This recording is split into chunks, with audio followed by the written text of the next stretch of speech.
तो हम आज सीख रहे हैं अकाउंटिंग इक्वेशन। और अकाउंटिंग इक्वेशन क्या कहती है? हमारे आउटफ्लो हमेशा इनफ्लो के बराबर रहेंगे। इक्वेशन मतलब इक्वेट रहेंगे। अकाउंटिंग में बिजनेस ट्रांजैक्शन रिकॉर्ड हो रहे हैं, डबल एंट्री सिस्टम है, तो जितना आउटफ्लो है उतना ही इनफ्लो होगा, जितना लिया है उतना ही देना पड़ेगा। हमारी जेब में कभी भी कुछ नहीं रहेगा। अगर सपोज कंक्लूजन में प्रॉफिट हो जाता है तो वो भी ऑनर का, लॉस हो जाते हैं तो वो भी ऑनर के। तो बेसिकली आप ये कह रहे हो कि आपकी जो असेट है वो लाइबिलिटी के बराबर है हमेशा।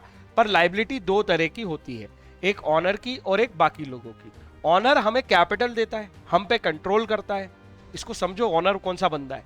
उसी ने हमें स्टार्ट किया, हम बिजनेस है, हमें स्टार्ट उसने किया, हम पे कंट्रोल वो करेगा, डिसीजन लेगा। तो कल को हमारे साथ कुछ गलत सही होगा तो वो उसका है, प्रॉफिट हुआ तो भी उसका है, लॉस हुआ तो भी उसका है। तो इसलिए वो एक अलग तरह की लाइबिलिटी है। ऑनर के प्रति हमारी अलग लाइबिलिटी है। बाकी लोगों का हमारे प्रॉफिट लॉस से कोई लेना देना नहीं है। उन्होंने जो हमें दिया है हमें लौटाना ही पड़ेगा। तो उनके पास कोई रिस्क नहीं है। ये रिस्क वाला पर्सन है और ये नो रिस्क वाले पर्सन है।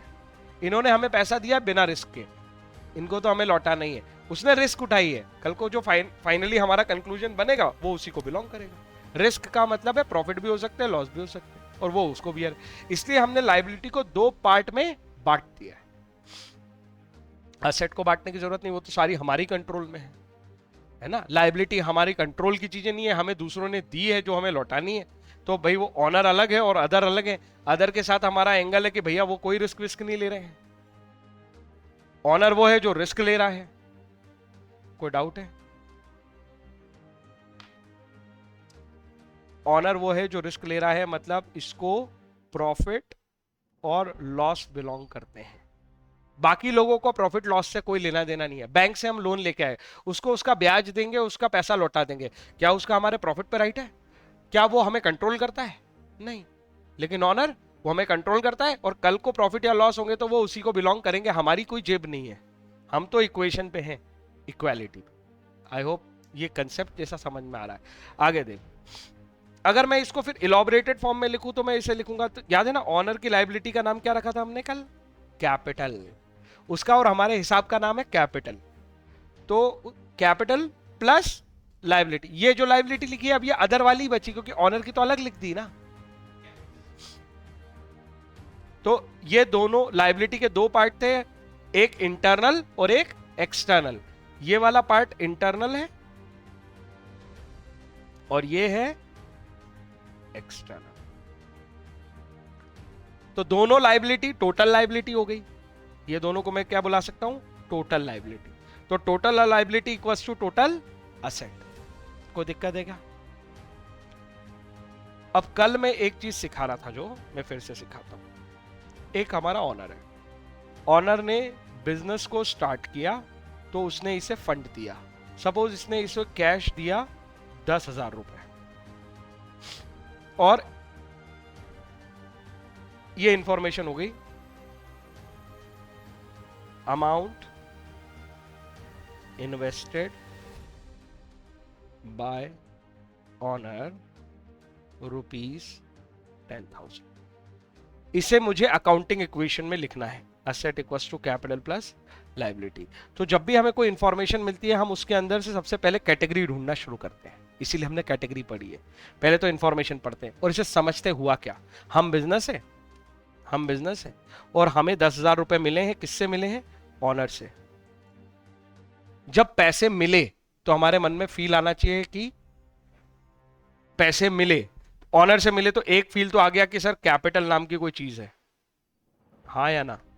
ऑनर पैसे दे रहा है तो कैपिटल तो है ना। हमारा और ऑनर का रिलेशन है, मतलब कैपिटल वाली बात। कैपिटल तो क्या है? लाइबिलिटी। आज पैसे मिले हैं तो ये हमारा राइट था क्या पैसे लेना? नहीं, ये इनकम वाले नहीं है। कौन से वाले लें? लाइबिलिटी वाले। जब भी इनफ्लो होगा तो या तो इनकम या तो लाइबिलिटी। 10,000 रुपए इनफ्लो हुए, या तो ये इनकम है या तो ये लाइबिलिटी है। तुम बताओ क्या है, इनकम या लाइबिलिटी? लाइबिलिटी। क्योंकि ये 10,000 पे मेरा राइट, अगर इस पे मेरा राइट होता तो ये क्या होती? इनकम। लेकिन ये मुझे फ्यूचर में ऑब्लिगेशन टू पे एंड परफॉर्म है। जैसा बोलेगा वैसा परफॉर्म करना है और जैसा बोलेगा वैसा पे करना है। इसीलिए ये 10,000 रुपए मेरी क्या है? लाइबिलिटी। और इस लाइबिलिटी का नाम क्या रखूंगा मैं? लायबिलिटी तो कैटेगरी है, उसका नाम होगा कुछ, इसका नाम है कैपिटल। कोई डाउट? दूसरी बात, ये इक्वेशन है, जब हमारे पास कोई लायबिलिटी आई है तो या तो कोई असेट आएगी तभी मैच होगी ना। सपोज यहां 10,000 रुपए लिख दिए, अब ये इक्वेशन मैच कैसे होगी? ये 10,000 रुपए की लायबिलिटी है, या तो मैं यहां पे 10,000 रुपए कम कर दूं तो मैच हो गई, इधर भी जीरो इधर भी जीरो। मतलब जब भी कोई लायबिलिटी बढ़ेगी तो कोई असेट बढ़ेगी या लायबिलिटी कम होगी। कैपिटल बड़ी है तो या तो लायबिलिटी, दो ही तो साइड है, उसी साइड पे कुछ कम हो जाए या तो दूसरी साइड भी बढ़ जाए। अरे तराजू है तराजू, एक लायबिलिटी बढ़ गई, ये जैसे ही पता चला अब या तो असेट बढ़ाओ तब ये मैच होंगे, या तो ये जो बढ़ गई है इसी साइड पे कुछ कम हो जाए तो ये मैच होंगे। दो ही तो तरीके हो सकते हैं। आगे सिस्टम को मैं बिल्कुल इजी कर रहा हूं और बहुत सारे तरीके दे रहा हूं समझने के। तो 10,000 रुपए अगर मेरी लायबिलिटी है तो इसकी वजह से या तो मेरे पास कोई असेट आएगी या तो मेरे को कोई लायबिलिटी कम हो जाएगी। इस इंफॉर्मेशन को पढ़ के देखो, बताओ असेट आई या कोई लायबिलिटी कम हो गई। Amount invested bye honour ₹10,000 cash. Business के पास क्या आया है? कैश। और कैश क्या है? असेट। सर कैश असेट कैसे है? चलो इसी पे बात करते हैं। मैंने कल कहा 4 कैटेगरी हैं हमारे पास, 4 पिलर पे हमारा अकाउंट टिका है, 2 आउटफ्लो के और 2 इनफ्लो के। तो मुझे बताओ इनफ्लो वाले कौन से हैं और आउटफ्लो वाले कौन से हैं?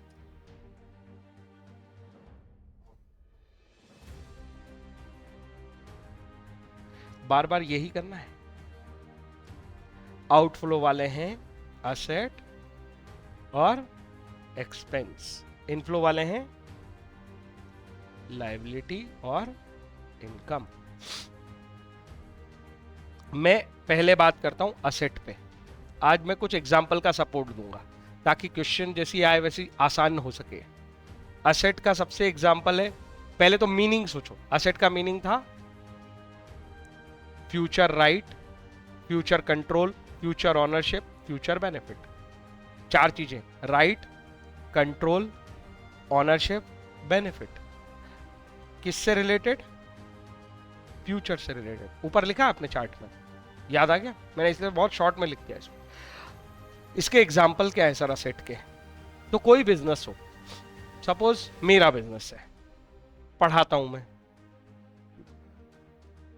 मेरे पढ़ाने के लिए मुझे जिन जिन चीजों का सपोर्ट लगता है और जो फ्यूचर में मेरे कंट्रोल और राइट में रहने वाली है, वो सारी चीजें मेरी असेट है। जैसे इस बिल्डिंग में पढ़ाता हूं और इस पे मेरा ऑनरशिप और कंट्रोल है, तो ये बिल्डिंग क्या हो गई मेरी।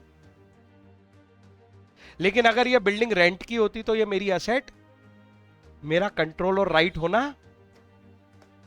समझ में आई बात? जब मैंने इस बिल्डिंग को खरीदा होगा तो मैं इसे खर्चा नहीं बोल सकता। पूछो क्यों?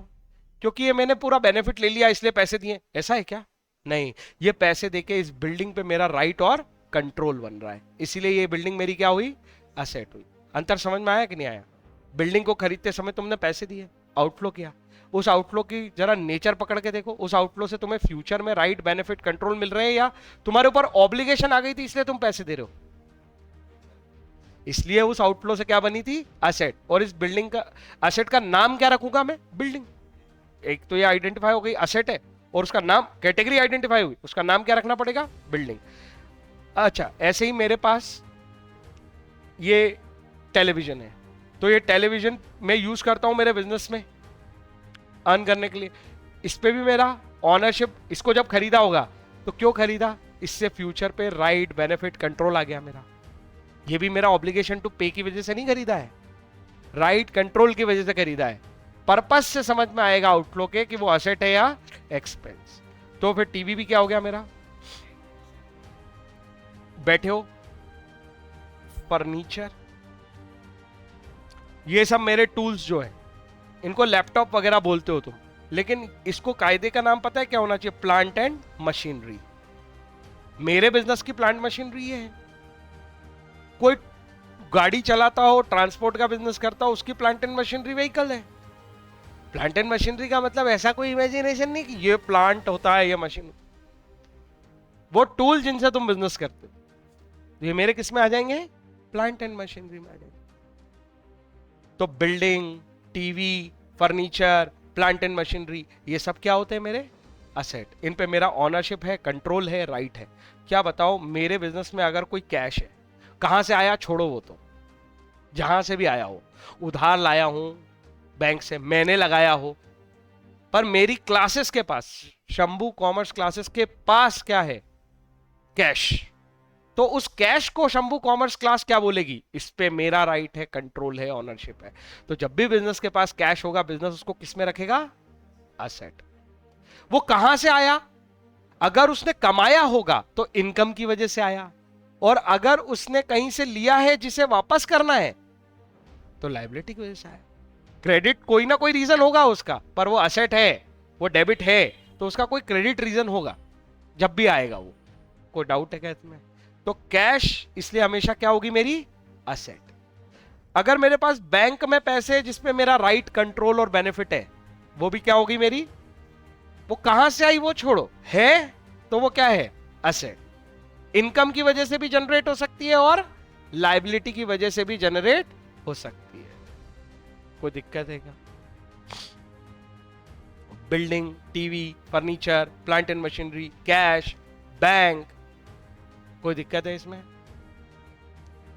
इसके अलावा कुछ और स्पेशल नाम सिखाता हूं। ये तो हो गए एक तरह की कैटेगरी। एक और कैटेगरी होती है, तुमने नाम सुना है, goodwill, patent, copyright, licence, trademark, इनमें से कोई भी नाम सुना है? कौन कौन सा सुना है? लाइसेंस ना, गुडविल नहीं सुना? गुडविल बता दूं, रेपुटेशन ऑफ बिजनेस। अगर तुम श्रीगंगा का बिजनेस खरीदो तो केवल या तो उसकी एसेट खरीदो या उसका ब्रांड भी खरीदो। उस ब्रांड से अट्रैक्ट होके कस्टमर आएंगे। उसको ये बोलो कि यार आज से तू मेरे को दुकान दे दे नाम सहित, ये नाम अब तुम यूज नहीं करोगे, मैं ही यूज करूंगा। वो पेटेंट नहीं है, वो है गुडविल खरीदना। पेटेंट कुछ और होता है। पेटेंट क्या होता है वो भी बताया दो। अगर तुम एक साइंटिस्ट हो और तुमने कोई मैकेनिज्म बनाया है, मेथड बनाई है, या तुमने केमिकल इंजीनियर हो तो तुमने कोई केमिकल का फॉर्मूला बनाया है, उस केमिकल के फॉर्मूले को कंपनियां यूज करना चाहती है दवाई बनाने के लिए, तो तुम उसको वो फॉर्मूला बेचते हो। तो टेक्निकल नो हाउ जब बेचते हो तो आप पेटेंट उस पर पहले गवर्नमेंट से रजिस्टर कराते हो, और फिर आपकी परमिशन से ही कोई वो फॉर्मूला यूज कर पाएगा। अदरवाइज वो फॉर्मूला यूज करेगा तो आप कोर्ट में जाके उस पर सूट फाइल कर सकते हो। वो आपका राइट है कि आपको उसके अगेंस्ट रॉयल्टी मिले। वो आपका यूज करेगा, आपको बदले में पैसे देगा, उसको रॉयल्टी बोलते हैं। तो पेटेंट वो साइंटिस्ट लोग यूज कर लेते हैं। कॉपीराइट आर्टिस्ट लोग यूज कर लेते हैं। ऐसे कोई गाना गाता है, मूवी बनाता है, तो वो उस पर कॉपीराइट ले लेता है, गवर्नमेंट से ले लेता है कॉपीराइट। मेरी परमिशन से ही इसको डिस्प्ले किया जाएगा, मेरी परमिशन से इसको कोई यूज कर पाएगा। ये सब के सब एक जैसे हैं। ये दिखते नहीं है पर होते हैं। जब कोई चीज दिखती ना हो पर होती हो, जैसे हवा, जिसका फिजिकल एग्जिस्टेंस ना हो, something which do not have any physical existence, do not have any subject matter, but it can be felt. उसका एग्जिस्टेंस है, भले उसका वो मैटर नहीं है पर उसका एग्जिस्टेंस है, जैसे हवा, गैसेस। ऐसी चीजों को अकाउंट्स की भाषा में बोला जाएगा इंटेंजिबल असेट। ये ऊपर वाली सब दिख भी रही थी और एग्जिस्टेंस भी था और दिख भी रही थी। You can touch them, feel them, but इनका कोई फिजिकल एग्जिस्टेंस नहीं है, बट ये होती हैं। बिजनेस को क्या गुडविल से राइट और बेनिफिट मिलते हैं? अगर कोई बिजनेस गुडविल खरीदेगा तो हाँ, उस पर कंट्रोल मिलता है, हाँ, ऑनरशिप मिलती है, हाँ। इसलिए तुमने पैसे दिए गुडविल खरीदने के लिए, तो तुमने असेट बनाई। पेटेंट खरीदा, कॉपीराइट लिया, लाइसेंस लिया, ट्रेडमार्क बनाया, किसी का ट्रेडमार्क यूज कर रहे हो, तो ये क्या हुआ? असेट। पर कौन सी असेट हुई है? Intangible asset. और बाकी जो दिखती हैं वो सब कौन सी हो जाएंगी? कोई कठिन है क्या? एग्जाम्पल समझ में आए असेट क्यों हो रहे हैं और कौन कौन सी चीजें असेट हो सकती है? आपकी बिल्डिंग असेट हो सकती है, फर्नीचर हो सकता है, प्लांट एंड मशीनरी हो सकती है, टेलीविजन जैसे कोई चीज, ये तो एक एग्जांपल ले लिया मैंने ऐसे ही, पर समझ रहे हो ना, हर वो चीज जो बिजनेस के पर्पस के लिए तुमने खरीदी है, जिस पे तुम्हारा राइट ऑनरशिप और कंट्रोल है। बिजनेस पर्पस के लिए खरीदी है, राइट ऑनरशिप एंड कंट्रोल है, तो वो तुम्हारी क्या है, असेट। कैसे लाए थे उसको छोड़ो, उधार लाए थे, कमा के खरीदी थी, है तो असेट है। Are you getting my point?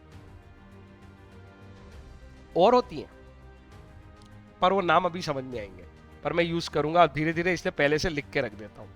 एक होते हैं डेटर, एक होते हैं बिल रिसीवेबल, एक होते हैं प्रीपेड एक्सपेंस, एक होते हैं अक्रूड इनकम। सर ये कब समझ में आएगी? धीरे धीरे, रोज असेट लायबिलिटी पे ही बात करनी है, ये चार ही तो समझने हैं बस, अकाउंट समझ में आ गया तो इन पे मैं बात करूंगा। अभी मैंने लिख के रख दिए, जो समझाने थे मैंने थोड़े बहुत समझा दिए, ठीक है। उनकी जरूरत आएगी वैसे वैसे वो समझ में आते जाएंगे, है ना, रटना नहीं है उनमें से कुछ भी। अब एक्सपेंस की बात करते हैं। एक्सपेंस के एग्जांपल बता दो, सबसे बढ़िया एक्सपेंस का एग्जांपल, ये तो मैंने मेरा बिजनेस ले लिया, मेरे बिजनेस में भी एक्सपेंस है। इलेक्ट्रिसिटी का खर्चा आएगा तो ये क्या है, इसके लिए पैसे दूंगा तो ये थोड़ी बोलूंगा असेट हो गई। अरे एक बिल आएगा, एक महीने यूज करूंगा, बिल आएगा, मैं ऑब्लिगेशन टू पे में आऊंगा इसलिए पैसे दूंगा, ये कोई असेट थोड़ी हो गई। अगर ये बिल्डिंग नहीं होती मेरे पास और ये रेंटल स्पेस है, तो एक महीना यूज करूंगा, उसका बिल जनरेट होगा और मैं रेंट पे करूंगा, ये भी क्या हो गया, एक्सपेंस। पर नॉर्मल गुड्स एंड, ये तो सर्विस वाली ऑर्गेनाइजेशन हो गई। गुड्स वाली ऑर्गेनाइजेशन का सबसे बेसिक एक्सपेंस पता है क्या है?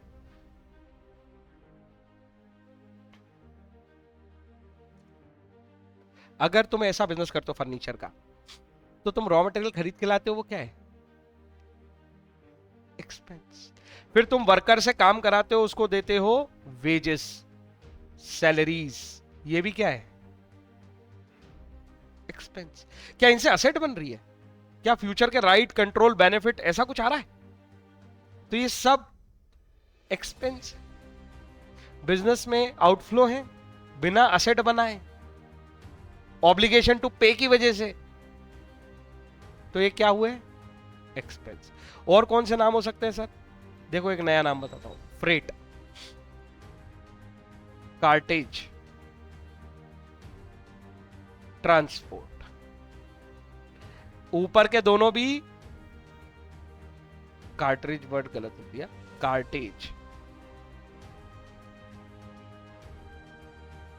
ऊपर के दोनों भी एक्सपेंस ही हैं, यही है, ट्रांसपोर्ट ही है, सॉरी ट्रांसपोर्ट ही है। फ्रेट जनरली जब रेलवे, एक और होता है कैरियज, मैं ना इसको ठीक से लिख देता हूं, देखो फ्रेट, कैरियज और कार्टेज, ये तीनों ट्रांसपोर्ट एक्सपेंस हैं। फ्रेट जनरली रेलवे या शिप्स का इस्तेमाल करोगे तो वर्ड यूज होगा, जो किराया है एक सामान को एक जगह से दूसरी जगह ले जाने का, वो फ्रेट कहलाता है। कैरियज, अगर तुम रोड ट्रांसपोर्ट यूज करोगे जैसे ट्रक, उस पर लिखा भी रहता है गुड्स कैरियज। कैरियज भी ट्रांसपोर्ट का ही खर्चा है, कैरियज एक्सपेंस मतलब ट्रांसपोर्ट का खर्चा। कार्टेज, ठेला गाड़ी, कार्ट, कार्टेज, तीनों ट्रांसपोर्ट एक्सपेंस है। परचेस किया, गुड्स बनवाने के लिए वर्कर को पैसा दिया, गुड्स का ट्रांसपोर्ट किया, ये सब खर्चे हैं कि असेट है, बताओ, खर्चे। बिजनेस सोचोगे तो उतना आसान हो जाएगा अकाउंट्स, कि हम कोई ये इसका काम करते हैं फर्नीचर बनाने का, तो लकड़ी और ये सब खरीद के लाते हैं, परचेस, ट्रांसपोर्ट कराते हैं तो फ्रेट लगता है, इस पे काम कराते हैं, बेंच बनवाते हैं तो वेजेस लगती है, सैलरी लगती है। वेजेस और सैलरी में क्या अंतर है सर? प्रोडक्शन वाले को वेजेस बोलते हैं और नॉन प्रोडक्शन एक्टिविटी करने वाले को सैलरी बोलते हैं। हमारी फैक्ट्री का जो वर्कर है वो वेजेस लेता है, और जो हमारे ऑफिस में बैठ के क्लरिकल काम करता है वो सैलरी लेता है। ऐसे धीरे धीरे वर्ड्स का जब यूज हो जाएगा दिमाग में, तो हमें याद रखने की कोई जरूरत ही नहीं पड़ेगी, हमें समझ में आएगा ये सब खर्चे। और क्या हो सकते हैं सर? इलेक्ट्रिसिटी। और क्या सर हो सकते हैं? पोस्टेज, चिट्ठी पत्री के खर्चे, वो होते हैं ना, स्पीड पोस्ट कर दिया, है ना, टेलीफोन एक्सपेंस,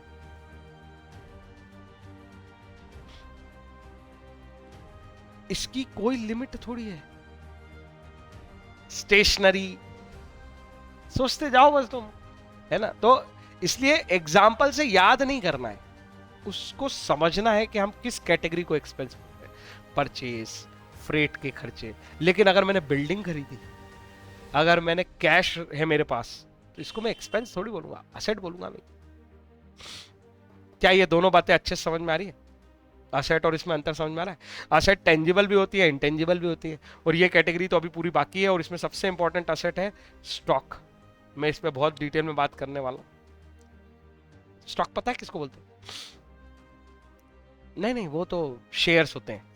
जैसे ये फर्नीचर का बिजनेस कर रहे हो, तो आज तुमने कुछ बेंचेस बना लिए हैं और तुम्हें बेच नहीं पाए हो, अभी रखी है तुम्हारे पास बेचने के लिए, उसको क्या बोलेंगे?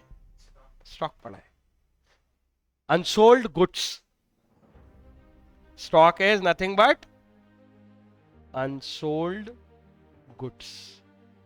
जो बिकने लायक है पर अभी बिका नहीं है, उस पर तुम्हारा अभी ऑनरशिप, कंट्रोल और राइट है ना, तो ये क्या है? एक्सपेंस बोल दूं इसको मैं? क्या बोलूंगा? असेट। और कौन सा नाम रखेंगे इसका? स्टॉक। कोई डाउट है क्या? अब आते हैं इनफ्लो की साइड। लाइबिलिटी के कुछ एग्जांपल। अभी मैंने बोला दो तरह की लाइबिलिटी होती है, इंटरनल और, तो सबसे पहले लाइबिलिटी के नाम पे हमारे पास ऑनर का पैसा होता है। ऑनर के नाम पे सबसे पहले पैसा वो होता है जो वो हमें देता है, और ऑनर हमारे पास कुछ रिजर्व रख सकता है। रिजर्व का मतलब वो पैसा जो कॉन्टिजेंसी में यूज हो जाएगा, अचानक कोई घटना घटने पे हमें, हमारे पास कुछ पैसा होना चाहिए, वैसा पैसा रिजर्व कहलाता है। तो ऐसे रिजर्व और कैपिटल, ये किसका पैसा है? ऑनर का। इंटरनल लायबिलिटी है, तो लायबिलिटी लिखा है तो इंटरनल लिखूंगा, फिर एक्सटर्नल लिखूंगा। ये दोनों इंटरनल लायबिलिटी है। ऑनर का पैसा मतलब इंटरनल लायबिलिटी है। अब आती है एक्सटर्नल लायबिलिटी। आप क्या ले सकते हो? बैंक से लोन ले सकते हो, फ्रेंड से लोन ले सकते हो, एक बैंक लोन, एक अदर लोन। क्या आप सामान भी उधारी पे खरीदते हो? बिजनेस में बिना उधारी के तो बात ही नहीं होती। सामान उधारी पे खरीदते हो तो वो व्यक्ति के प्रति उधारी है, मतलब फ्यूचर में ऑब्लिगेशन टू पे है। उस व्यक्ति को बुलाते हैं क्रेडिटर। सर इसको क्रेडिटर क्यों बुलाते हैं? अभी थोड़ी देर रुक जाओ, इधर इसका एक भाई इधर भी लिख रखा है, डेटर, इधर लिख लिया है क्रेडिटर। जैसे सामान उधारी पे खरीदते हैं, वैसे उधारी पे सामान बेचते हैं। जिसको सामान उधारी पे बेचा है उससे फ्यूचर में बेनिफिट दिख रहा है कि ऑब्लिगेशन दिख रही है? इसलिए वो असेट में गया, फ्यूचर बेनिफिट। और जिसके प्रति उधारी दिख रही है वो फ्यूचर ऑब्लिगेशन। अभी भी कह रहा हूं, ये दोनों व्यक्ति कौन है ये तो समझा दिया। ये उधारी वाले लोग हैं जिनसे हमने उधारी पे खरीदा है या उधारी पे बेचा है। ये असेट में या लाइबिलिटी में चले तो जाएंगे, पर ये क्रेडिटर ही क्यों कहला रहा है, इसके लिए थोड़ी सी देर और रुको। ये भी याद करने की जरूरत नहीं है, समझ में आएगा कि इसको क्रेडिटर ही बुलाना था। ठीक है। क्रेडिटर के अलावा एक आएगा बिल पेबल। सर ये क्या है? थोड़ा सा बता दे। जिससे हम उधारियां करते हैं उस पर डाउट होता है कि नहीं होता है? कल को आया नहीं आया, चेक ले लो, एक डॉक्यूमेंट ले लिया लिखवा के कि ये पैसे मिल जाएंगे, भले आगे की डेट का ले लो, नहीं आएगा तो भी हम बैंक में चेक लगा देंगे, नहीं देगा तो बाउंस हो जाएगा, उस पर केस हो जाएगा। तो बिल पेबल एक्चुअली डेटर या क्रेडिटर से बनने वाली चीज। बिल मतलब डेटर या क्रेडिटर से बनने वाली चीज है। ये बिल वो नहीं है कि हमने वो दुकान पे जाके बिल मांग लिया, वो बिल नहीं है। बिल मतलब यहां डॉक्यूमेंट है, एक डॉक्यूमेंट जो सिक्योर कर रहा है हमें उधारियों के अगेंस्ट, उसी डॉक्यूमेंट को हम बोलते हैं बिल। तो ऐसा बिल रिसीवेबल भी होता है और एक बिल पेबल भी होता है। डेटर पे भरोसा नहीं है, बोला तू तेरा नाम नहीं लिखूंगा मैं, तू तो मेरे को चेक दे जा या मेरे को लिख के दे जा कि इतनी तारीख को पैसे मिलेंगे, तो उसकी वजह से बना बिल रिसीवेबल, पैसा लेने वाला बिल, ऐसा डॉक्यूमेंट जिसकी वजह से पैसा आएगा। और एक डॉक्यूमेंट बना बिल पेबल, ऐसा डॉक्यूमेंट हमसे भी तो कोई ये कहेगा कि तुमने पैसे नहीं दिया तो हमें साइन करके देने पड़ेंगे, ये पैसा मैं दूंगा, तो बिल पे। ये दोनों चीजें एक ही कहानी से आ रही हैं। उधारी पे सामान खरीदना, उधारी पे सामान बेचना। फिर मैं कह रहा हूं अभी याद रखने की जरूरत नहीं है, पर क्या तुम्हें शब्द समझ में आ रहे, कहानी किधर जा रही है? क्रेडिटर, बिल पेबल, उसके अलावा एक्सपेंस एक तरह का आता है इसमें, आउटस्टैंडिंग। अभी मैं आ रहा हूं, जल्दी नहीं करना, अभी आ रहा हूं इस पे। तो मैंने जस्ट एक इंट्रो कराया तुमको, बस पहली झलक है कि ये लाइबिलिटी वाली कहानी होती है उधार पे जब सामान खरीदते हो तो, और उन लोगों का नाम आता है, और कई बार उस लोग की जगह हमें भरोसा नहीं होता है तो हम पेपर लिखवा लेते हैं कि पैसे मिलने चाहिए, वो बिल कहलाता है। बस इतनी बात। उधारियों के मामले होते हैं, बेचने में भी खरीदने में भी। बेचने में होंगे तो असेट बन जाएगी, खरीदने में होंगे तो लायबिलिटी, क्योंकि बेच के बाद में पैसे लेंगे तो फ्यूचर रिसीवेबल बन जाएगा, खरीद के बाद में पैसे देंगे तो फ्यूचर पेबल बन जाएगा। फ्यूचर रिसीवेबल बोले तो असेट, फ्यूचर पेबल बोले तो लायबिलिटी। किस नाम को क्यों यूज कर रहे हैं मैं तो बोल ही रहा हूं, मैं सिखा दूंगा, उसको याद क्यों कर रहा हूं, मैं बता दूंगा कि इसको यही क्यों बुला रहे हैं।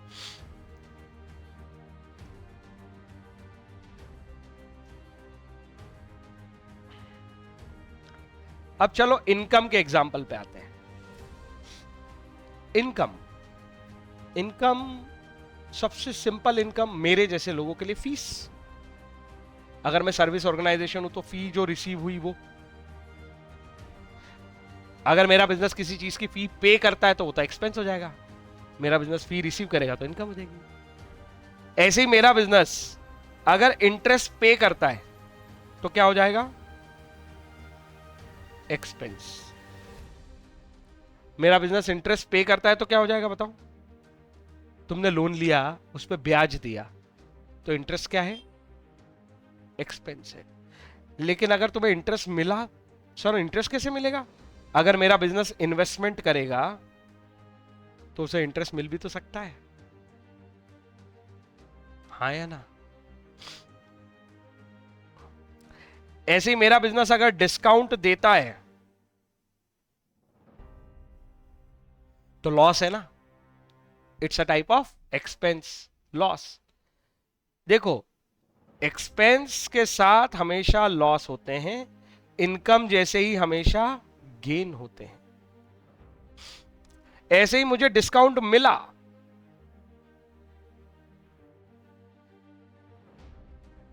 तो एक गेन फील हो रहा है कि नहीं हो रहा है, डिस्काउंट मिला, डिस्काउंट दिया, लॉस और गेन का फील होना चाहिए। सिंपल सी बात है, वो उस कैटेगरी में चला जाएगा। ऐसे ही कुछ और एक्सपेंसेस की बातें भी मैं आगे करूंगा, लॉसेस की। एक लॉस होगा डेप्रिसिएशन, एक लॉस होगा अमोर्टाइजेशन। सर ये सब क्या है, सब आएगा। पर सबसे अच्छी इनकम तो मैंने लिखी ही नहीं अभी, सबसे अच्छी इनकम तो मैंने लिखी ही नहीं अभी। सर सबसे अच्छी इनकम कौन सी होती है जो आप नहीं लिख रहे हो, वो है cell.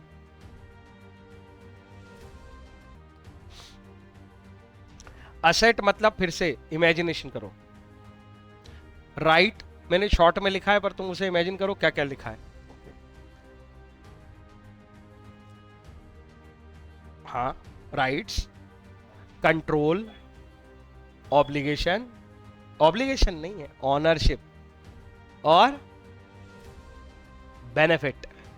Future right, future obligation, future control, future ownership और फ्यूचर बेनिफिट।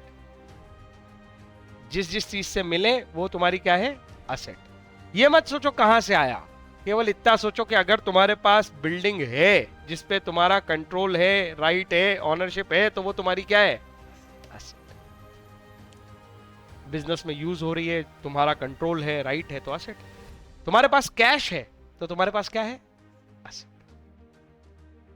तुम्हारे पास फर्नीचर है, असेट। प्लांट एंड मशीनरी है, असेट। लेकिन अगर मैं कहता हूं तुमने आज परचेस किया तो इसको कौन सी कैटेगरी में रखोगे चारों में से बताओ, एक्सपेंस। इस पे कमांड लानी है अपने को। वेजेस पे की तो वेजेस नाम की क्या बन गई, एक्सपेंस। और नाम क्या हो गया उस एक्सपेंस का, वेजेस। एक्सपेंस हुआ उसका नाम क्या है, वेजेस। अगर रेंट पे किया तो एक्सपेंस का नाम क्या हो गया, रेंट। इंटरेस्ट पे किया तो इंटरेस्ट।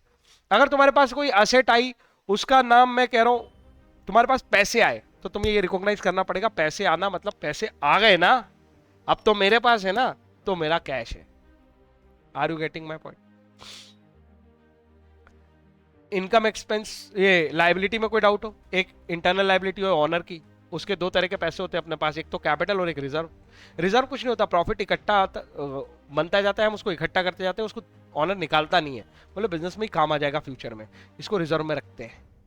तो बेसिकली ऑनर को बिलोंग करने वाले पैसे अपने लिए तो लाइबिलिटी ही है, कैपिटल नाम की या रिजर्व नाम की, ऑनर वाली। बाकी लोगों के बैंक लोन हो सकते हैं, बैंक से नहीं लिया है, किसी दोस्त से लिया है, किसी से पर्सनल लोन लिया है, अदर लोन में ले लो।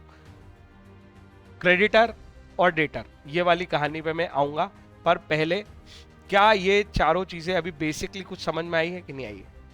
एसेट किसको बोलेंगे, इनकम किसको बोलेंगे, एक्सपेंस किसको बोलेंगे?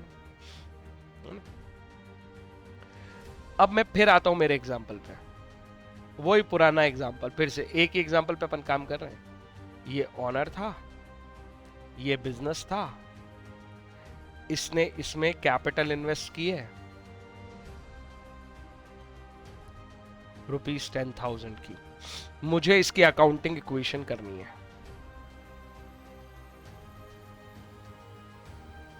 अकाउंटिंग इक्वेशन का मतलब होता है asset equals to capital plus liability. Liability को तोड़ के लिखते हैं, ऑनर की अलग और बाकियों की अलग। जब ये इंफॉर्मेशन हमने पढ़ी कि amount invested ₹10,000 bye honour into business, तो हम अपने आप को पहले आइडेंटिफाई करेंगे हम कहां हैं। हम यहां हैं, हमें पैसा मिला है, कैश मिला है, ऐसे सोचेंगे ना, कैश मिला है, और ये जो कैश मिला है ये मुझे फ्यूचर में पेएबिलिटी की फीलिंग दे रहा है कि नहीं दे रहा है? मेरा राइट टू रिसीव तो नहीं था, इसकी वजह से मेरे पे फ्यूचर पेबल आएंगे, हाँ है ना? मतलब ये 10,000 रुपए अपने पे लाइबिलिटी है, ये समझ में आ रहा है कि नहीं आ रहा है? ये ऑनर से मिले हैं, इसलिए लाइबिलिटी का नाम कौन सा लाइबिलिटी रहेगा? नाम कैपिटल, हाँ या ना? लाइबिलिटी बड़ी है, कैपिटल नाम की लाइबिलिटी बड़ी है, मैं ये साइन यूज करूंगा ऊपर की तरफ इंक्रीज के लिए, नीचे की तरफ डिक्रीज के लिए। अब मुझे बताओ इसकी दूसरी साइड मैच कैसे होगी? हमें सोचना पड़ेगा इसी पे, और क्या हुआ है, मेरी जेब में 10,000 रुपए आए हैं, इतना सिंपल है। बिजनेस को जब भी पैसे मिले तो उसके पास कैश बढ़ेगा, बिजनेस के पैसे गए तो कैश कम होगा, और कैश क्या होती है चारों में से? एसेट। तो एसेट में क्या हो रहा है?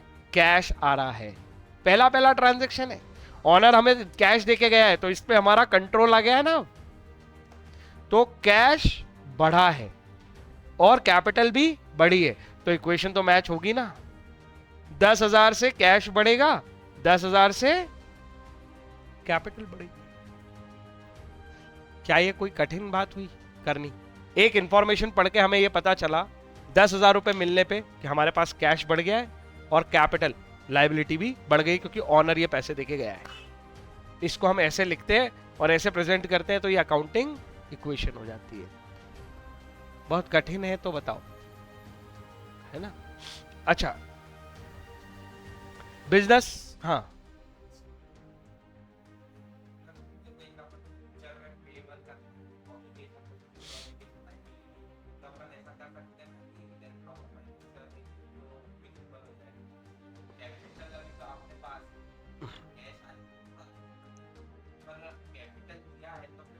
कैपिटल दिया है या मिला है?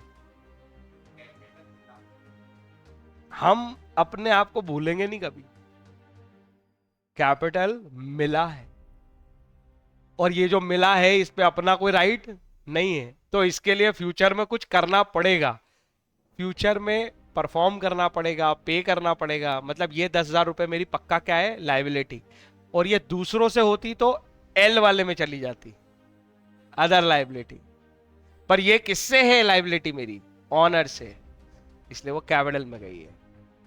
और कैश आया है तो ये तो एसेट बोलनी पड़ेगी, अब तो अपने पास कैश है, दिखाना पड़ेगा ना कि कैश है अपने पास। समझ आया? कोई नहीं, आराम से, हड़बड़ी नहीं करनी है, पूछना है। अब देखो अगला,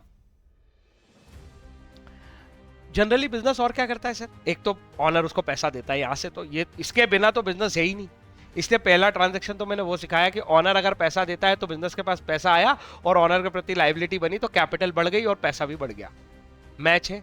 अब आगे चलो, बिजनेस गुड्स परचेज करता है, एक नॉर्मल बिजनेस ले रहे हैं तो गुड्स परचेज फॉर ₹2000, 2000 रुपए के गुड्स परचेज किए तुमने। इस पे क्या ख्याल है? अकाउंटिंग इक्वेशन बनानी है, asset equals to capital plus liability. शुरुआत कैसे करते हैं? पहले इंफॉर्मेशन पढ़ते हैं और सोचते हैं क्या हुआ है। मैं बिजनेस हूं, मैंने आज गुड्स खरीदा है, आज मैंने गुड्स खरीदा है, 2000 रुपए दिए हैं, गुड्स खरीदा है और 2000 रुपए दिए हैं। एक तो समझ में आ गया कि एक तो सर एक्सपेंस तो हुआ है परचेस नाम का, ठीक है, और एक समझ में आ रहा है, और क्या समझ में आ रहा है? गुड्स खरीदा है, गुड्स खरीदा है, अपने कंट्रोल में कोई चीज आई है क्या? गुड्स, गुड्स आई है अपने कंट्रोल में, असेट। उस गुड्स जब कंट्रोल में आती है और हमारे पास आ जाती है तो हम उसको बुलाते हैं स्टॉक। अब देखो, छोटी छोटी बातें थोड़ी सी हेल्प के लिए बताता जाऊंगा ताकि पकड़ना आसान हो जाए। जब भी बिजनेस में कैश आएगा या कैश जाएगा, बिजनेस में कैश आएगा या कैश जाएगा, तो कैश अकाउंट तो पक्का यूज होगा। क्या इस ट्रांजैक्शन में कैश आया या गया है? गया है, तो एक अकाउंट तो पक्का आएगा कैश। अरे तुम्हारे पास से कैश कम होगा ना, कम होने का डायरेक्शन मैंने बना दिया, ये कैश कम हो गया। अगर ऐसे ही, एक बात क्या बोली मैंने, कैश आया या गया तो कैश अकाउंट पे इंपैक्ट आएगा, कैश बढ़ जाएगा, नहीं तो कैश कम हो जाएगा। ऐसे ही समझो, अगर गुड्स खरीदा है या गुड्स बेचा है, एक नाम होता है परचेस और एक नाम होता है सेल। लेकिन ये दोनों होते हैं, एक होता है एक्सपेंस, एक होता है इनकम। यार यही तो सबसे बेसिक एक्सपेंस और इनकम है बिजनेस की। लेकिन हमारी अकाउंटिंग इक्वेशन में एक्सपेंस और इनकम की कोई जगह है क्या? हमारी इक्वेशन में उल्टा असेट की जगह पे एक नाम लिखा है, कौन? तो जब भी गुड्स परचेज या सेल होगा तो हम एक्चुअली परचेज और सेल पे इंपैक्ट नहीं डालेंगे, हम किस में इंपैक्ट डालेंगे? स्टॉक में। परचेज करेंगे तो स्टॉक बढ़ जाएगा और सेल करेंगे तो स्टॉक, अरे बेच देंगे तो फर्नीचर गया, हमारा कंट्रोल कम हो गया। जब मैं जर्नल एंट्री सिखाने जाऊंगा ना, अकाउंटिंग अभी भी शुरू नहीं हो रही, ये अभी हम अकाउंट का बेस पढ़ रहे हैं कि अकाउंट चलता कैसे। डेबिट क्रेडिट कहीं आ रहा है क्या अभी? जब तक डेबिट क्रेडिट नहीं आएगा मतलब तुमने कुछ भी रिकॉर्ड नहीं किया। अरे ट्रांजैक्शन को रिकॉर्ड करने के लिए हमने साइन बनाए हैं, हमने साइड बनाई है, ये डेबिट ये क्रेडिट, कुछ भी नहीं कर रहे। तो बेसिकली तुम अकाउंटिंग नहीं कर रहे हो, तुम केवल और केवल ये समझ रहे हो कि इनफ्लो और आउटफ्लो हमेशा मैच रहता है। तो ये चैप्टर अकाउंटिंग है ही नहीं। जब अकाउंटिंग आएगी ना तब मैं तुम्हें बोलूंगा स्टॉक स्टॉक कुछ नहीं, परचेज अकाउंट यूज करो और सेल अकाउंट यूज करो। ये चैप्टर अकाउंटिंग नहीं है, इसलिए तुम इसे परचेज और सेल समझो, कोई दिक्कत नहीं है। ये चैप्टर ये कहता है बस मैं आउटफ्लो इनफ्लो मैच करके दिखाऊंगा, तो ये परचेज को और सेल को एक ही नाम से दिखाएगा। किस नाम से? स्टॉक। और जब तुम अकाउंटिंग करोगे ना तो मैं तुम्हें स्टॉक की एंट्री नहीं करने दूंगा, स्टॉक नाम की कोई एंट्री नहीं होती। क्यों? अरे यार जो बचेगा वो स्टॉक है ना। तुमने 10 यूनिट खरीदी, 8 बेच दी, जब तुमने ये रिकॉर्ड करा कि मैंने 10 खरीदी और 8 बेची तो ऑटोमेटिकली रिकॉर्डेड है ना कि 2 बची है। वहां पे हम परचेज और सेल रिकॉर्ड करते हैं, स्टॉक रिकॉर्ड नहीं करते। स्टॉक ऑटोमेटिकली आउटकम है उसका, लेकिन यहां रिकॉर्डिंग है ही नहीं, यहां तो अपन केवल हिसाब लगा रहे हैं। तो हम यहां परचेज सेल का कोई रोल नहीं लाएंगे। किसका रोल लाएंगे? स्टॉक का। खरीदा है तो स्टॉक बढ़ गया, बेचा है तो स्टॉक। ये एक बार मैंने समझाया, ये मैं बार बार समझाऊंगा, कोई टेंशन नहीं है। पर क्या एक बार जो समझाया कुछ सेंस आया है? मैं फिर समझाऊंगा, कोई टेंशन नहीं। मैं ये कह रहा हूं परचेज और सेल को इग्नोर करके जब भी गुड परचेज करोगे एक ही नाम सोचोगे इस चैप्टर में, क्या? स्टॉक। जबकि मैं अभी चैप्टर 8 सिखाऊंगा जब जनरल एंट्री, तो क्या बोलूंगा? Purchase of goods means expense, purchase account. और सेल ऑफ गुड्स मतलब सेल्स अकाउंट। स्टॉक आएगा ही नहीं, कहीं बच जाएगा ना अपने आप। वो अकाउंटिंग है, अकाउंटिंग पे तो अभी हम जाएंगे।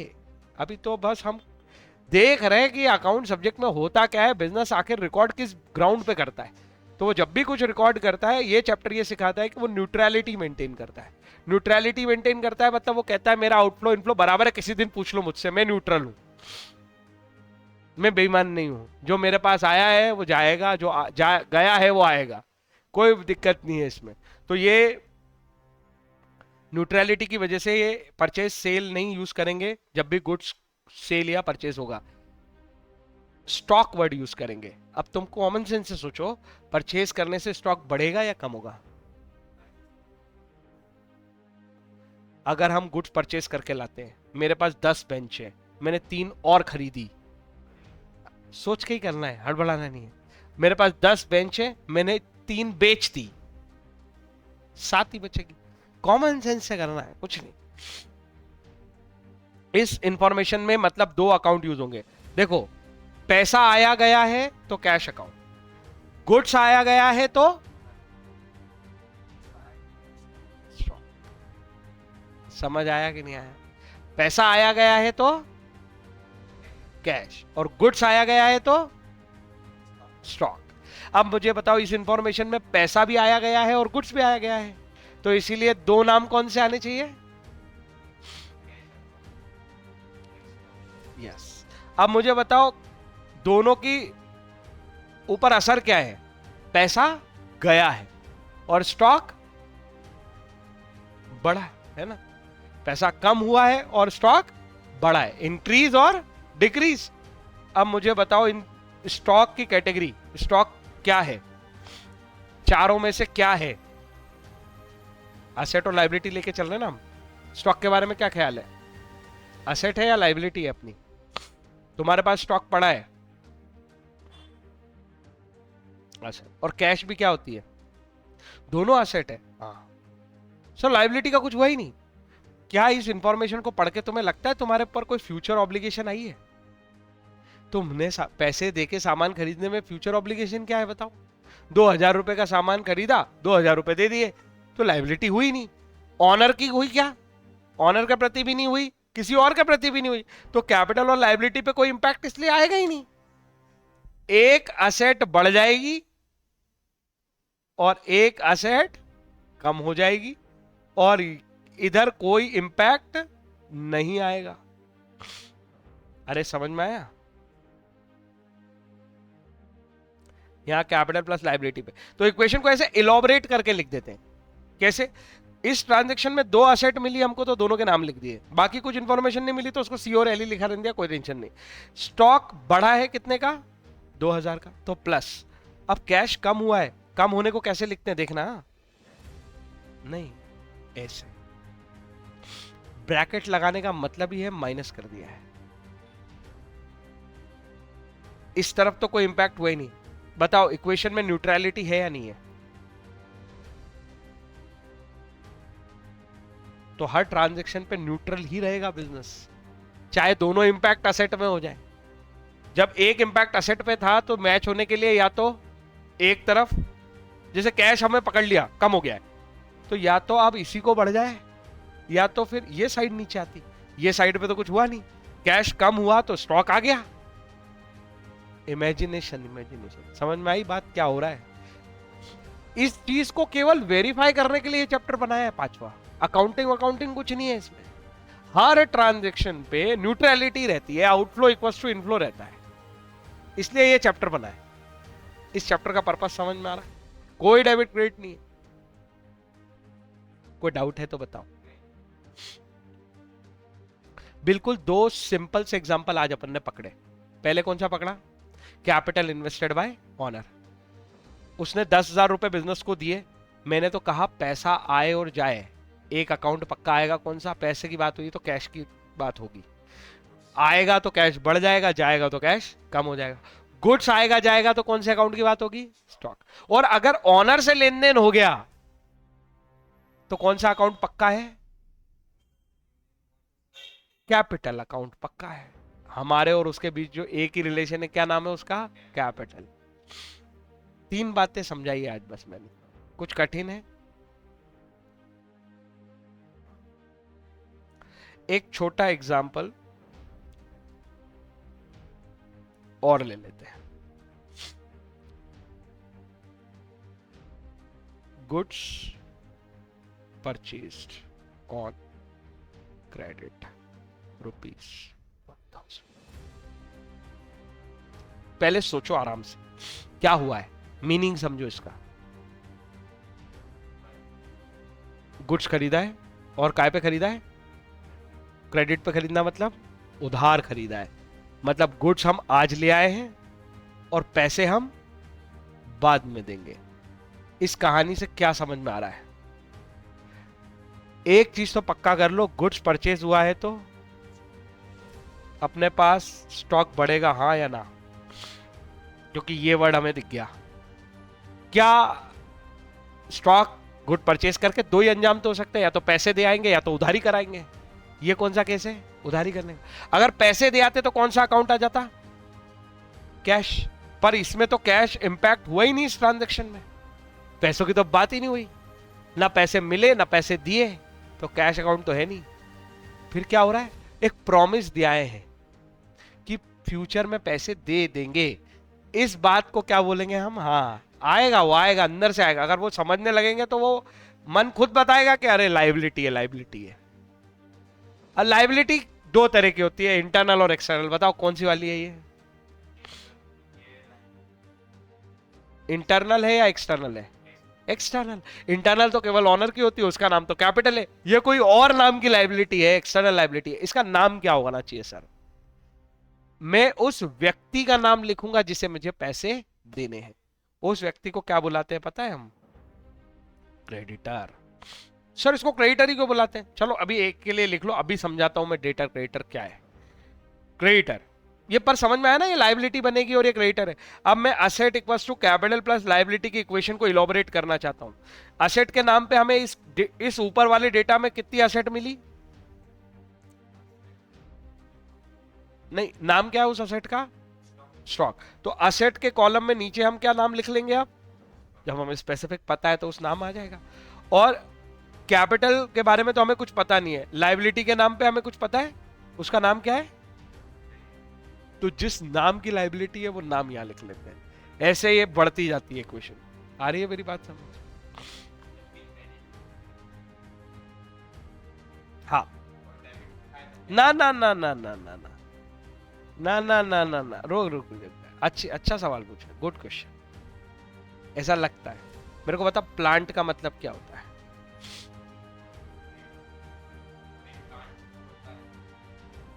जब एक ही वर्ड के कई मीनिंग है ना, सिनारियो देख के तय करेगा ना। मैं अगर नर्सरी की बातें कर रहा हूं वो प्लांट हो जाएगा। इट्स नर्सरी कितना मजेदार सब्जेक्ट है। अगर मैं बच्चों की बात कर रहा हूं और नर्सरी की बात कर रहा हूं तो बिना सिनारियो समझे किसी वर्ड का मीनिंग निकालना बहुत खतरनाक है। बात समझ में आई ना? है वो कोई ऐसे दिखा रहा है अपने को थंब, तो ये अंगूठा दिखा रहा है कि बेस्ट ऑफ लक बोल रहा है? सिनारियो तय करता है ना। सिनारियो समझे बिना कुछ नहीं। ये क्रेडिट वर्ड है मान लिया। कल को ऐसे कैपिटल पे भी कई बार सवाल आएंगे तेरे को, कैपिटल के मतलब अभी मैं बताऊंगा। ये पूरी कहानी में ये क्रेडिट बता रहा है कि उधारी है। इसका नेचर और साइंस से कोई मतलब, वो जो हमारा क्रेडिट डेबिट है इसका उससे कोई लेना देना नहीं है। वो क्रेडिट अलग ही कहानी है भाई। मैं तो कह रहा हूं कि यहां तो हम अकाउंटिंग में घुसा ही नहीं है। ये तो एक नॉर्मल कहानी है। क्रेडिट कार्ड में कौन सी अकाउंटिंग होती है? फिर उसको क्रेडिट कार्ड क्यों बोलते हो? उधारी दिलाता है वो कार्ड। क्रेडिट कार्ड क्या कराता है? उधारी दिलाता है, इसलिए उसका नाम क्रेडिट कार्ड है। समझ में आ रही है ना मेरी बात? तो क्रेडिट और डेबिट साइन और नेचर अलग है। ऐसे तो अगर वो बोले वो बीमारी बोले टेस्ट कराया था पॉजिटिव आ गया है, तो इसका मैथ्स के पॉजिटिव से क्या लेना देना है? ये एक इंग्लिश भाषा लिखी है, एक इंफॉर्मेशन लिखी है, उसमें क्रेडिट वर्ड लिखा है, उसका अकाउंटिंग के क्रेडिट डेबिट साइन नेचर से कोई लेना देना। Are you getting my point? समझ में आया ना कि क्यों नहीं है? तो सिंपल क्रेडिट जब मिले तो उसको उधार पे खरीदा है, ये समझ में आ रहा है पूरा लाइन पढ़ के? कोई डाउट है तो बता। पक्का? तो मैं ये कह रहा था, एक तरफ असेट बड़ी, स्टॉक गुड्स खरीद के लाए तो स्टॉक बढ़ेगा, उस पर अपना ओनरशिप कंट्रोल राइट है, अब अपन बिजनेस है, अपना राइट है, अब इस पे खरीद के ले आए। और ये क्या खरीद के लाए? उधार पे लाए, मतलब इसका फ्यूचर में पैसे देने, इसलिए क्रेडिटर बन गया। कोई डाउट है क्या इसमें? कैश में देके ले आते तो कैश कम हो जाता, इसी साइड पे एक स्टॉक बढ़ता, इसी साइड पे एक कैश कम हो जाता। ये तराजू के कौन से वाले डेटा हो गया? स्टॉक बढ़ा तो इस साइड पे कुछ कम नहीं हुआ, उल्टा उधारी बढ़ गई। आ रही समझ में? वो इसके पीछे वाला एग्जांपल क्या था? स्टॉक बढ़ा, पैसे दे आए। बजाय इसको सब्जेक्ट के भाषा की तरह पकड़, आराम से समझो कि क्या हुआ बिजनेस में, जो हुआ उसे रिकॉर्ड कर रहे हैं बस। ठीक है ना? इसको ज्यादा जोर देके नहीं पढ़ना है, दिमाग को आसान करके पढ़ना है। जब जब सामान खरीदने जाओगे दो ही बातें तो होंगी, कैश दिया होगे नहीं तो उधारी कराओगे।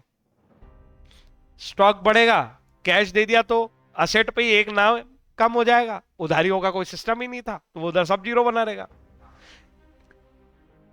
परचेस कर क्या है? उधार कराए हो तो कैश तो कम होगा नहीं, क्या होगा? उधारी बढ़ जाएगी। अभी भी समझ में आ रहा है क्या? ऐसे समझो आराम से, कोई जल्दी नहीं है। हाँ, स्टॉक 5,000 से बढ़ेगा, कैपिटल पे कोई इंपैक्ट नहीं, क्योंकि ऑनर का कोई लेना देना नहीं है इस कहानी में। हमने ना ऑनर से कुछ लिया ना ऑनर को कुछ दिया। अगर हम ऑनर को कुछ देते या ऑनर से कुछ लेते तो किस में आता? कैपिटल में आता। जब तक ऑनर से लेन देन नहीं होगा कैपिटल हिलेगा नहीं। क्रेडिटर ये तो बनाया सर, उधारी बनी है 5,000, दोनों पॉजिटिव है, इसीलिए देखो ब्रैकेट कहीं नहीं लगा है और इक्वेशन मैच है। अगर किसी चीज को डिक्रीज करना होगा तब लगाऊंगा ना ब्रैकेट, जब तक ब्रैकेट नहीं लगा तब तक इंक्रीज चल रहा है। 5,000 दोनों में इंक्रीज हो गए। क्या ये बात अच्छे से समझ में आ गई या ऊपर से गई? ये क्रेडिटर डेटर की झंझट खत्म कर देता हूं। तुम्हें पता है असेट मतलब आउटफ्लो, और इसे साइड दी है हमने कौन सी? बिल्कुल। लायबिलिटी मतलब इनफ्लो, और इसे साइड दी है हमने कौन सी? क्रेडिट। मैं एक बिजनेस हूं, एक मेरा सप्लायर है और एक तरफ मेरा कस्टमर होता है। बिजनेस का काम है सामान खरीदता है और सामान बेचता है, यही तो होता है बिजनेस। क्या करता है? और एक जगह से सामान खरीद रहा है, दूसरी जगह सामान बेच रहा है। सिंपल बिजनेस लिया मैंने, पंखा खरीदा पंखा बेच दिया, टीवी खरीदा टीवी बेच दिया, ऐसे इतने सिंपल एग्जांपल पे ले लो। अगर मैंने ये परचेस उधारी पे किया और ये सेल उधारी पे किया तब मामला समझ रहे हैं, मतलब कैश ट्रांजैक्शन नहीं होगा। अब मुझे बताओ, अगर गुड्स परचेस है और उधारी पे परचेस है, गुड्स तो हो गया इनफ्लो, इस इनफ्लो की वजह से या तो इनकम होगी या तो लायबिलिटी। मुझे बताओ, गुड्स उधार पे खरीद के लाए हो, इनकम हो रही है क्या? आ रही है ना? वो लायबिलिटी फील होगी सप्लायर के प्रति। इस बंदे का नाम हम लिखना चाहते हैं अपनी किताब में। अगर क्वेश्चन ये बोल दे कि ये मिस्टर ए हैं तो झगड़ा ही नहीं, सीधे सीधे ये हमारे ऊपर वाले क्वेश्चन में ही यहां पे हम क्रेडिटर की जगह क्या नाम लिख देते हैं, बात खत्म। लेकिन वो क्वेश्चन कभी कभी ये बताता नहीं है कि इस व्यक्ति का नाम क्या है। अब हमें इसलिए एक नाम देना पड़ता है, जेनेरिक नेम। एक होता है स्पेसिफिक नेम, एक होता है जेनेरिक नेम। जेनेरिक मतलब हम क्या बुलाएं फिर इसे, इंफॉर्मेशन तो है नहीं। तो हमने सोचा, मुझे बताओ ये ऑब्लिगेशन है या नहीं है? इसको पैसे देना है, ऑब्लिगेशन है। ऑब्लिगेशन है मतलब लायबिलिटी है, लायबिलिटी है तो उसका नेचर क्या है? इसीलिए इस प्राणी को हमने बुलाना शुरू किया क्रेडिट नेचर का होने की वजह से। यस, क्योंकि लायबिलिटी का नेचर क्रेडिट होता है, लायबिलिटी बने कोई पर्सन की तो उस पर्सन को हम क्या बुला लेंगे, क्रेडिटर, जिससे हम फ्यूचर में पे करने वाले हैं। ऑब्लिगेशन टू पे जिसके प्रति है हमारी, वो क्रेडिट नेचर का बंदा है, तो उसको हम क्या बुला लेते हैं, इसीलिए उसका नाम क्रेडिटर पड़ा। क्या ये बात समझ में आई कि नहीं आई? ये स्कूल में नहीं सिखाएंगे, मेरी गारंटी है। इसको क्रेडिटर को बुलाते हैं, कंसेप्ट से बना है वो, ऐसे ही नहीं बना है। जैसे मैंने कहा डेबिट क्रेडिट भी कंसेप्ट से बने, ऐसे ही नहीं बन गया कुछ। अब यहाँ पे देखो, इस पर्सन के बारे में सोचो, सब समझ में आएगा। ये बंदा हमसे उधार ले गया है, इसके प्रति क्या फीलिंग है? ये हमसे आज गुड्स ले गया है, कल हमें पैसे देने आएगा। ये बंदा फ्यूचर से रिलेटेड रिसीवेबल दे रहा है, हाँ या ना? फ्यूचर रिसीवेबल है या नहीं इससे? फ्यूचर रिसीवेबल मतलब क्या? असेट। नहीं, बोलो, फ्यूचर रिसीवेबल असेट होती है या नहीं होती? इसीलिए क्लिक करो, इस बंदे से फ्यूचर में पैसा आएगा तो ये मेरा असेट है, इसका नाम मैं असेट में लिख के रखूंगा, इससे पैसे लेना है। बोलो, लिख के रखना पड़ेगा कि नहीं इसका नाम, इससे पैसे लेने? जैसे लोगों के पैसे देने होते हैं उनका नाम लिख रखा है, वो सब क्रेडिटर है। ये बंदा असेट है। असेट का नेचर कौन सा होता है?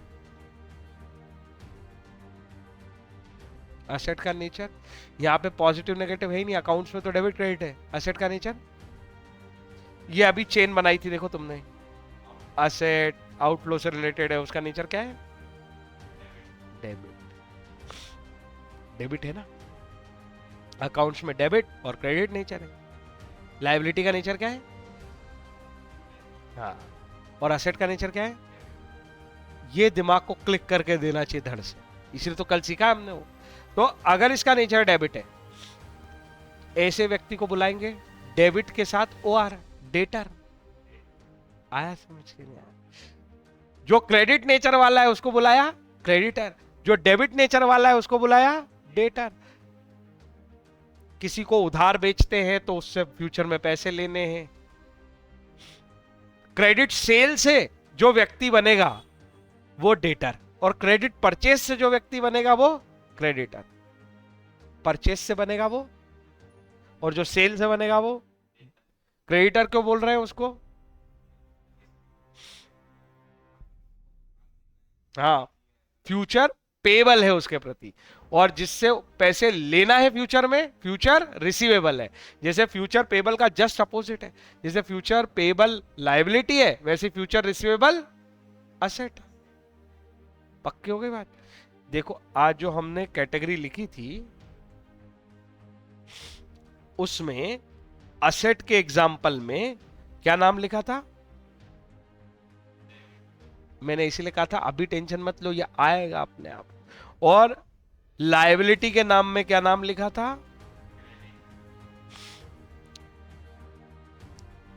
कहानी कैश की भी होती है, कहानी उधारी की भी होती है। और मैं कह रहा हूं ये बहुत कम बार आता है, लेकिन ये पता होना चाहिए, क्योंकि अगर मैं इसी क्वेश्चन को ऐसे ड्राफ्ट करता, ऊपर वाले क्वेश्चन को ही,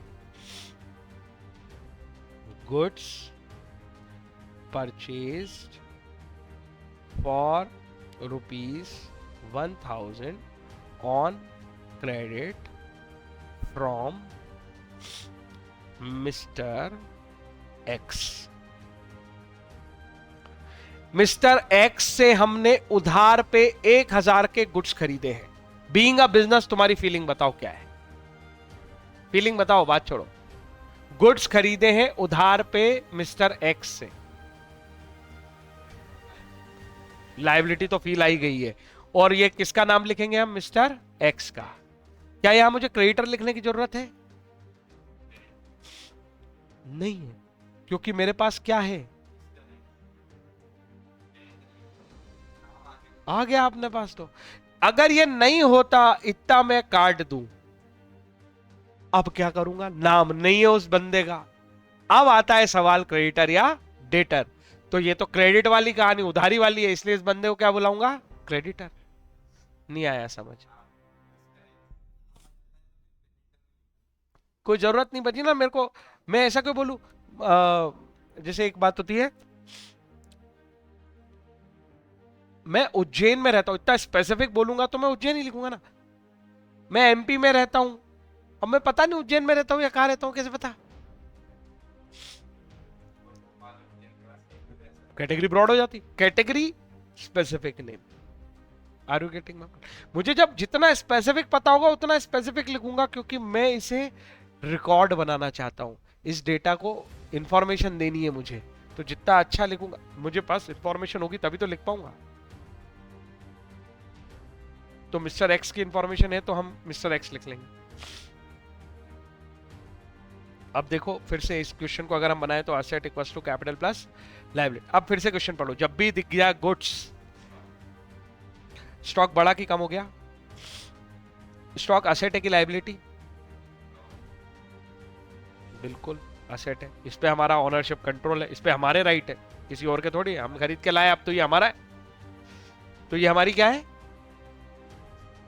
एसेट। इसलिए मैंने किस साइड लिखा उसको?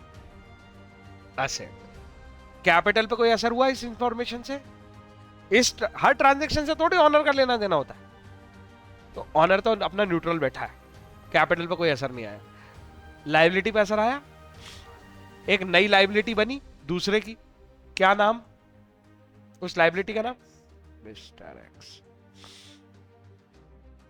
प्रॉब्लम बोलो, समझ में आई? ये इधर भी 1000 इधर भी 1000, तो न्यूट्रलिटी तो मेंटेन है ही। कोई दिक्कत है तो बताओ।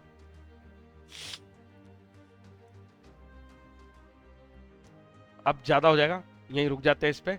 आज हमने जो पढ़ा एक क्विक थोड़ा सा ओवरव्यू लेते हैं और लेक्चर को कंक्लूड करते हैं। आज हमने कहानी यहां से शुरू करी, मेनली मैंने एग्जाम्पल इसके पहले भी कुछ समझाया है क्या? हाँ, अकाउंटिंग इक्वेशन यहां से शुरू करी। अकाउंटिंग इक्वेशन चैप्टर 5 एक ही कंसेप्ट पे है, एक्चुअली ये अकाउंटिंग नहीं कह रहा है, ये सिर्फ इक्वेशन समझा रहा है। वो ये कहता है हर फाइनेंशियल ट्रांजैक्शन में आउटफ्लो इक्वल टू इनफ्लो होता है। इसी बात को प्रूव करने के लिए ये चैप्टर है। ऐसी कोई इंफॉर्मेशन है ही नहीं कि आउटफ्लो इक्वल टू इनफ्लो ना हो पाए, हमने ऐसा साउंड सिस्टम बनाया है, आउटफ्लो इक्वल टू इनफ्लो मिलेगा आपको। आउटफ्लो इक्वल टू इनफ्लो मतलब एसेट इक्वल टू लायबिलिटी मिलेगी, पर लायबिलिटी दो पार्ट में हम अलग अलग करके लिखते हैं, क्योंकि एक इंटरनल लायबिलिटी और एक एक्सटर्नल। जो ऑनर की लायबिलिटी है वो इंटरनल और बाकी लोगों की लायबिलिटी एक्सटर्नल, क्योंकि ऑनर रिस्क उठाता है इसलिए उसकी लायबिलिटी अलग तरह की है। अल्टीमेटली जो प्रॉफिट लॉस है वो ऑनर को बिलोंग करेंगे, बाकी सबको थोड़ी करेंगे, इसलिए हमने उसको अलग कर दिया। ऑनर की लायबिलिटी का नाम क्या रखा? कैपिटल, बाकी सबको हम लायबिलिटीज बुलाते हैं। तो अल्टीमेटली हम total liability equals to total asset कर लेंगे। फिर मैं आया कि आज थोड़े से एग्जाम्पल पढ़े, आउटफ्लो और इनफ्लो। आउटफ्लो क्या होते हैं? असेट या एक्सपेंस। इनफ्लो क्या होते हैं? लायबिलिटी या इनकम। बिल्कुल अपोजिट होते हैं सब। तो असेट के लिए हमने पढ़ा था पहले भी, फ्यूचर रिसीवेबल, फ्यूचर राइट, ये सब असेट है। एग्जाम्पल देखो, building, TV, furniture, plant and machinery, cash, bank, इन सब पे हमारा कंट्रोल है, ये हमारे पास है। कैसे आए छोड़ो, हमारे पास है, हमारा कंट्रोल है, हमारा राइट है, हमारा ऑनरशिप है, या ये हमें फ्यूचर में रिसीव होने वाले हैं, तो ये सब मेरे क्या है? असेट। कुछ इंटेंजिबल एग्जाम्पल भी पढ़ लिए जो एग्जिस्ट नहीं कर, फिजिकली एग्जिस्ट नहीं करते बट फेल्ट होते हैं। Goodwill, patent, copyright, licence, trademark, intangible assets कहलाते हैं। ये नाम है, कैटेगरी है इनकी। बाकी सब टेंजिबल है, जो फिजिकल एग्जिस्टेंस नहीं रखते वो इंटेंजिबल है, पर असेट्स ये भी है, इन पे भी हमारा कंट्रोल है और ये भी हमें फ्यूचर में बेनिफिट देने वाले हैं। आगे देखो, ये सब प्रोडक्शन और फ्यूचर में बेनिफिट देते हैं ना, ये सब मेरा बिजनेस कराते हैं। बिल्डिंग में मैं बिजनेस करता हूँ, प्लांट एंड मशीनरी से मैं बिजनेस करता हूँ, इसलिए ये मेरी एसेट है और इसमें मेरा ऑनरशिप, कंट्रोल और राइट भी है। अब देखो कुछ एग्जांपल आज हमने पकड़ लिए। डेटर, ये वो बंदा है जिसको अपन ने उधार पे बेचा और इससे फ्यूचर में पैसा आएगा, बेनिफिट की फील आ रही है फ्यूचर से, तो एसेट है। ऑब्लिगेशन की फील आ रही है फ्यूचर से, लायबिलिटी है। कोई दिक्कत है क्या? Bill receivable, prepaid expense, accrued income, ये सब तो अभी आएंगे। स्टॉक, अगर मेरे पास कुछ इन्वेंट्री पड़ी है, मेरा कुछ गुड्स बचा हुआ है, वो हमेशा मेरे कंट्रोल का है, उस पर मेरा कंट्रोल है, ये मेरी हमेशा क्या बनेगी? एसेट। कोई दिक्कत है इसमें? एक्सपेंसेस के नाम पढ़ लिए, सबसे इंपॉर्टेंट एक्सपेंस हमें हमेशा पता होना चाहिए, purchase is an expense, sale is an income. Expense के साथ लॉस भी कवर करते हैं, इनकम के साथ गेन भी कवर करते हैं। ये अभी अब और डिटेल में जाएंगे, पर जिस पे हमने बातें की है, लायबिलिटी, कैपिटल और रिजर्व, ये दोनों ऑनर को बिलोंग करते हैं। ऑनर की लायबिलिटी इंटरनल पार्ट, बाकी bank loan, other loan, creditor, ये सब अदर लायबिलिटी में आता है। क्रेडिटर वो बंदा है जिससे हमने उधार पे सामान खरीदा है, गुड्स परचेज ऑन क्रेडिट, उसका नाम नहीं है तो हम उसे बुलाएंगे क्रेडिटर, क्योंकि वो लायबिलिटी है और लायबिलिटी का नेचर क्रेडिट होता है, इसलिए हम उसे क्रेडिटर बुलाएंगे। ठीक है, फिर हमने आज कुछ इंपॉर्टेंट एग्जांपल्स सीखे हैं ट्रांजैक्शन के। ऑनर जब बिजनेस को पैसे देता है तो हमें बिजनेस बनना है, बिजनेस बन के सोचो, मेरे पास कैश आया और ये कैश पे मेरा राइट नहीं है, ऑब्लिगेशन टू पे है, तो मेरी लायबिलिटी बनेगी। ये एक तरफ कैश आया, असेट बन गई, और एक तरफ लायबिलिटी बन गई, असेट बन गई, लायबिलिटी बन गई। लायबिलिटी किसके प्रति बन गई? ऑनर के प्रति। तो इक्वेशन कैसी बन जाएगी? कैश बढ़ जाएगा, कैपिटल बढ़ जाएगी। इक्वेशन मैच है, कोई दिक्कत? दूसरा एग्जांपल हमने सीखा, गुड्स परचेज इन कैश 2000 रुपए के लिए। भाई वो उधार पे तो लिखा ही नहीं है। गुड्स परचेज फॉर 2000 मतलब तुमने काय में खरीदा है? कैश में खरीदा। 2000 रुपए गए, कैश आए या जाए एक अकाउंट पक्का आएगा, कौन सा? फिर कैश। पैसे जा रहे हैं तो कैश कम हो जाएगा, पर गुड्स आ रहा है, गुड्स आ रहा है, स्टॉक बढ़ जाएगा। गुड्स आने जाने से कौन सा अकाउंट? स्टॉक। पैसे आने जाने से कौन सा अकाउंट? यहां पैसे भी आ जा रहे थे और गुड्स भी था, तो एक अकाउंट आ गया स्टॉक, एक अकाउंट आ गया कैश। स्टॉक बढ़ गया, परचेज हुआ ना, स्टॉक बढ़ गया और कैश कम हो गया। तो देखो एक ही साइड पे प्लस और एक ही साइड पे माइनस। उधारी थी नहीं तो उस तरफ कुछ भी नहीं आया। कोई समस्या है? पक्का? तीसरे कैटेगरी पे आ गए हम। हमने कहा गुड्स खरीदा क्रेडिट पे, गुड्स काय पे खरीदा? क्रेडिट पे। क्रेडिट पे खरीदा तो, और ऑब्लिगेशन की फी लाई। वो बंदा आया जिसको पैसे देने, उसका नाम नहीं है तो हमने उसको बुलाया क्या? क्रेडिटर। वो लायबिलिटी है, और एक तो गुड्स की बात है तो स्टॉक आएगा ही आएगा। अगर गुड्स परचेज या सेल है तो स्टॉक तो आएगा। परचेज करने से स्टॉक बढ़ेगा, सेल करने से स्टॉक कम हो जाएगा। कोई दिक्कत है क्या?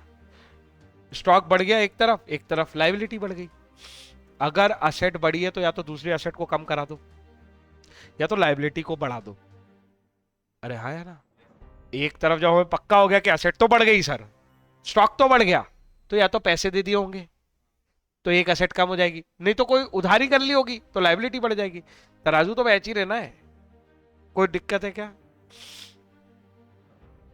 फिर मैंने एक कहानी सिखा दी।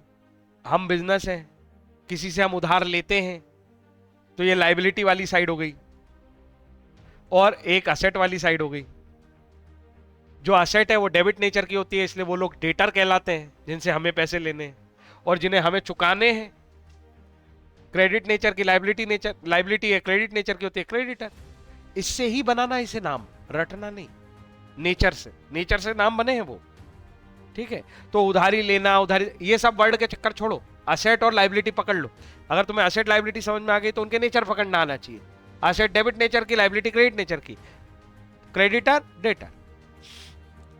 Good purchase for 1000 from mister x. अगर नाम दे दे तो इस चक्कर में जाना ही नहीं, डेटर क्रेडिटर। मिस्टर एक्स नाम लिखो, सिंपल, बात खत्म। लायबिलिटी है तो लायबिलिटी में ही आएगा मिस्टर एक्स, फिर असेट होती तो असेट में चला जाता। ऐसा। कोई डाउट दिक्कत है तो बताओ।